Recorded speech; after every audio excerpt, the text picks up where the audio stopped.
Ya. Jadi Dajjal merasuk, itu yang Dajjal itu dikatakan manusia itu memang dalam diri manusia. Jadi tidak tidak ada satu lorong pun yang tidak dimasuki oleh Dajjal. Jadi semua itu dimasuki kecuali Ka'bah.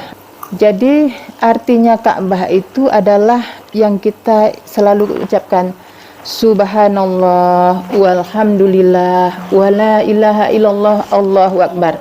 Yang ini dengan kesadaran ini insya Allah nggak bisa dimasukinya. Jadi yang seperti saya katakan waktu sakit itu, kita dalam keadaan sadar, semua sudah diatur oleh Allah, semua milik Allah, harta, tenaga, ilmu semua punya Allah. Yang depannya pertama, semua diatur oleh Allah, diskenario oleh Allah. Ini kita harus sadarkan bahwa semua diatur dan digerakkan oleh Allah. Kita nggak perlu takut sesuatu, ada yang ngaturnya. Alhamdulillah sebelah kanan, semua punya Allah, harta, tenaga, ilmu punya Allah semua. Wala ilaha illallah, tidak ada lain sembahan yang disembah kecuali Allah. Jadi sandaran kita cuman Allah. Allahu akbar sebelah kiri. Yang terjadi semua adalah kehendak Allah.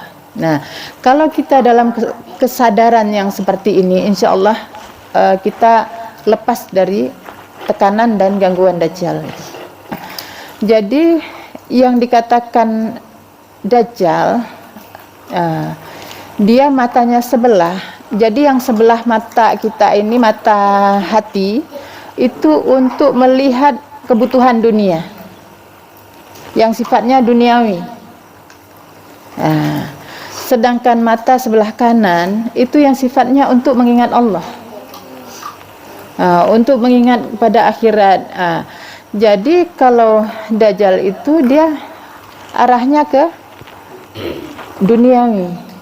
Jadi yang alasan kita butuh untuk penghidupan, butuh ini, butuh itu.